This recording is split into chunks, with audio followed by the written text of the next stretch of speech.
Apa itu prosedural? Mereka harus punya dokumen yang lengkap, dan yang utama mereka mampu berbahasa. Jangankan bahasa Serbia, bahasa Inggris aja belepotan, ya kan? Betul, bukan menghina ya Pak ya, tapi ini kenyataan. Kemudian mereka punya visa kerja, dan yang paling penting punya kontrak kerja, dan yang terutama mereka harus punya skill. Jangan sampai mereka berangkat hanya skillnya otot doang yang dimodalin. Modal nekat Pak, izin. Modal nekat itu namanya bonek. Kalau bonek kan udah jelas tuh kan. Nah ini modal nekat tapi mau kerja yang kira-kira mau dapat gajinya puluhan juta, ya susah. Akibatnya karena cuma modal nekat tadi, di sana itu ya kerjanya ala kadarnya, berpindah dari satu majikan ke majikan lain karena overstay, karena sifatnya ilegal. Kalau di Korea itu namanya PMI swasta. PMI swasta Pak, betul. Karena dia overstay, karena dia udah nggak diakui lagi oleh imigrasi tempat, ya akhirnya mereka dibilang swasta. Nah kami menghimbau teman-teman kalau punya memang mau berangkat, paling tidak minimal memiliki kemampuan bahasa dulu deh. Karena bahasa itu yang penting. Kenapa Filipina itu pekerja migrannya bagus-bagus? Karena memang mereka dari sejak lahir, sejak orok, udah ngerti bahasa Inggris. Betul. Kebetulan mereka memang bahasa keduanya selain bahasa alok adalah bahasa Inggris. Betul. Sementara kita cuma bahasa Indonesia dan bahasa daerah, kampung, bahasa daerah masing-masing. Betul. Jadi belajar dari SD, SMP, SMA pun bahasa Inggrisnya pun ala kadarnya. Yes and no. Cuma tahu what. Nah, itu menyebabkan teman-teman kompetensinya dianggap masih kurang, dan pada saat berangkat tidak punya kesiapan, skill yang cukup. Betul. Itu yang menyebabkan akhirnya ngambil jalan pintas, ngambil instan. Nah, disinilah dimulai nanti terjadinya tadi ada pelanggaran-pelanggaran untuk berangkat secara prosedural gitu. Betul. Bapak, ada satu titipan pertanyaan ini Pak. Apakah pekerja migran yang di kapal pesiar tidak boleh daftar BPJS Ketenagakerjaan Pak? Gimana coba ulangin? Pekerja kapal pesiar Pak, apakah memiliki BPJS Ketenagakerjaan? Ini titipan pertanyaan tadi Pak. Jadi ini sekalian saya buat edukasi teman-teman semua ya yang dengerin ya. Jadi gini, Undang-Undang 18 ini diterbitkan tahun 2017. Sejak diterbitkan tahun 2017 sampai kemarin bulan Desember tahun lalu, itu ada dispute itu ada perbedaan pandangan, di mana yang namanya ABK, kemudian para awak kapal perikanan, kemudian para ABK yang kerja di kapal pesiar, itu mereka tidak mau dimasukkan dalam golongan pekerja migran. Padahal dalam Undang-Undang 18 itu dikatakan pekerja migran Indonesia adalah pekerja orang Indonesia yang bekerja di luar negeri mendapatkan upah dari luar negeri. Artinya kalau dia bekerja di kapal pesiar, selama dia ada di luar negeri, dia termasuk adalah pekerja migran. Tapi itu kemudian terjadi dispute atau terjadi pertentangan karena mereka para ABK ini nggak mau dimasukkan dalam kategori pekerja migran, dan selama ini mereka itu dikelola atau diatur oleh aturan dari Kementerian Perhubungan. Ya, nah kemudian ada beberapa asosiasi kelautan atau yang ABK ini mengajukan judicial review di Mahkamah Konstitusi sejak 2 tahun yang lalu, dan di bulan Desember tahun lalu Mahkamah Konstitusi dengan keputusan nomor 126-nya sudah mengatakan seluruh ABK awak kapal yang bekerja di kapal manapun perikanan itu adalah pekerja migran Indonesia. Nah, setelah dari situ, barulah mereka sekarang rame-rame ingin mendaftar kepada perusahaan-perusahaan seperti P3MI. Nah, apa yang terjadi sebelum mereka diakui sebagai pekerja migran yang dinyatakan dalam amar putusan Mahkamah Konstitusi itu, mereka berangkat melalui perusahaan yang tidak mengatur mengenai kewajiban untuk membayar BPJS Ketenagakerjaan. Ya kan? Nah, pada saat mereka tidak membayar BPJS Ketenagakerjaan, jika terjadi sesuatu, negara nggak bisa hadir karena mereka tidak membayar asuransi perlindungan ininya selama mereka bekerja. Nah, inilah yang kemudian banyak kasus para ABK kita yang kemudian meninggal di tempat kerjanya di negara lain dipulangkan. Ada yang memang beruntung dibiayai oleh perusahaan yang mengirimkannya, yang kita sebut dengan manning agency. Tapi ada juga yang nggak punya perusahaan, mereka dipulangkan atau mungkin nggak bisa dipulangkan karena nggak ada biaya memulangkannya. Sementara kalau bagi pekerja migran kita yang terdaftar di BPJS, salah satu yang manfaat yang didapat oleh pekerja itu, mereka kalau terjadi sesuatu mereka akan dipulangkan dengan biaya negara. Itu kira-kira Mbak Yuni. Oke, siap. Jadi sangat paham sekali. Terima kasih Bapak kehadirannya. Ini banyak yang gamblang banget dengan penjelasan Bapak ya. Katanya penjelasan Bapak tidak mading. Jadi ini soalnya dirjennya lagi gabut. Mau terima telepon.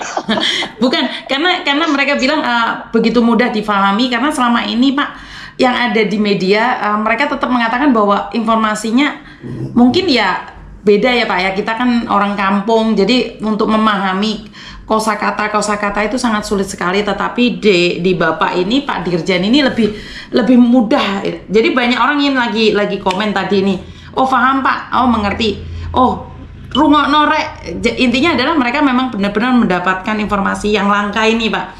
Dan ini pertama kalinya saya telepon sama Bapak lebih dari setengah jam ini membahas pertanyaan dari terakhir Mbak Yuni, saya ingin menghimbau nih, meminta kesediaan para pemirsanya podcastnya Mbak Yuni ini.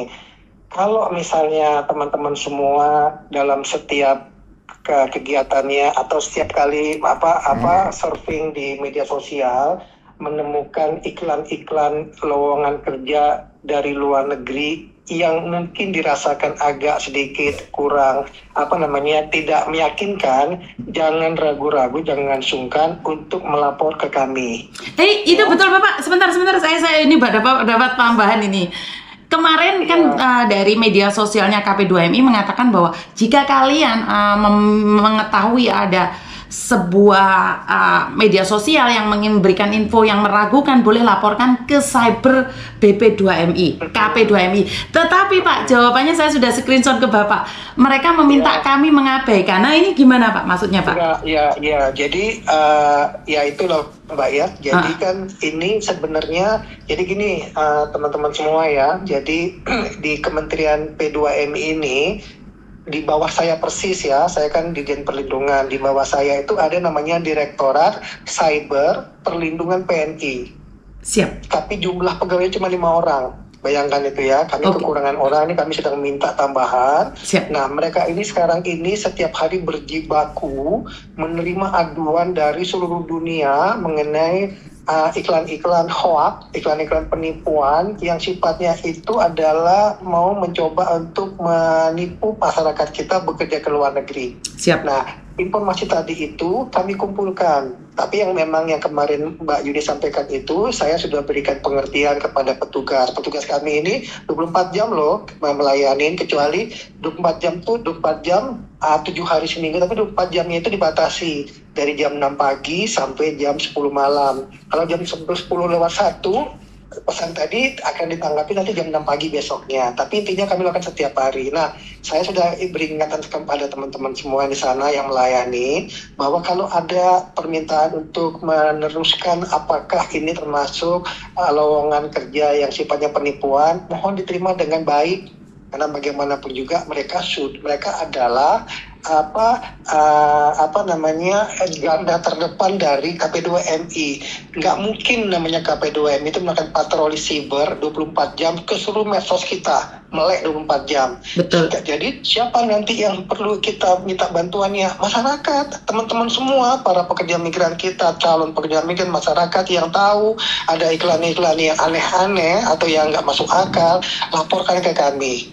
Nah, nanti kami akan teruskan ke Direktorat Cyber. Direktorat Cyber nanti akan melakukan apa yang kami lakukan. Pertama, kami akan minta ke Kementerian Komunikasi dan Digital namanya Kementerian Komdigi, dulu namanya Kominfo. Oh, Kami sudah kerja sama. Tolong iklan ini di take down. Kami minta di take down di Facebook, di Instagram, kemudian di Twitter, sekarang namanya X ya, di TikTok. Itu biasanya nggak butuh waktu lama di take down.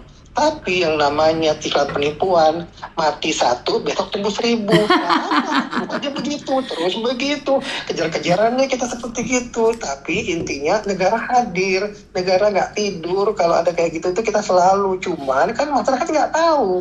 Iya Pak, tapi jawabannya nggak enak banget Pak saat dikatakan abaikan saja. Kita terkejut saat. Ya, itu sudah saya berikan juga pengertian sama mereka.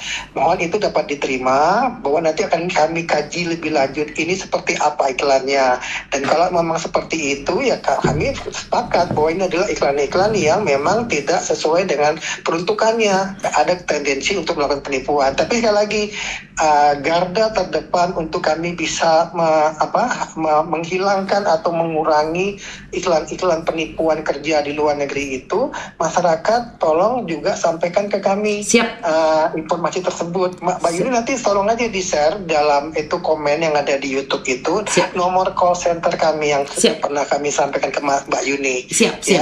Nah, call center tadi itu silahkan laporkan saja kalau misalnya ada yang aneh-aneh iklan lowongan kerja, nanti akan kami teruskan ke Direktorat Cyber.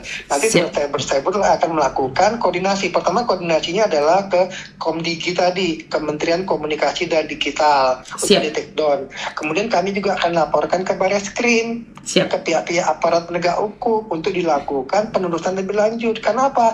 Kementerian P2Mi nggak punya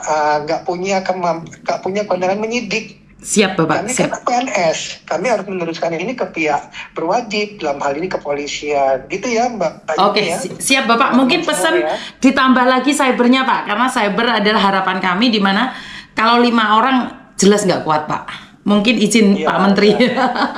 Ya, jadi saat ini terus terang ya, call center nanti yang sama Mbak Yuni itu nanti akan di-share itu nomornya itu adalah nomor yang memang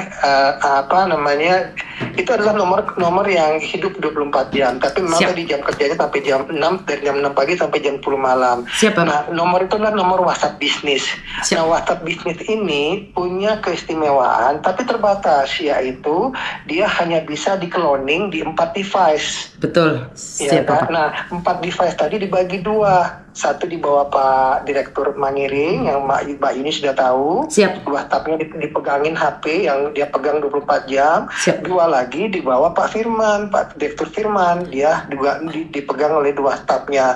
Jadi 4 nomor tadi mereka bergantian memantau lah, patroli kalau ada yang melapor atau apa, mereka kemudian akan melakukan responnya dan akan meneruskannya ke pihak-pihak terkait. Nah, inilah yang kita harapkan ke depannya.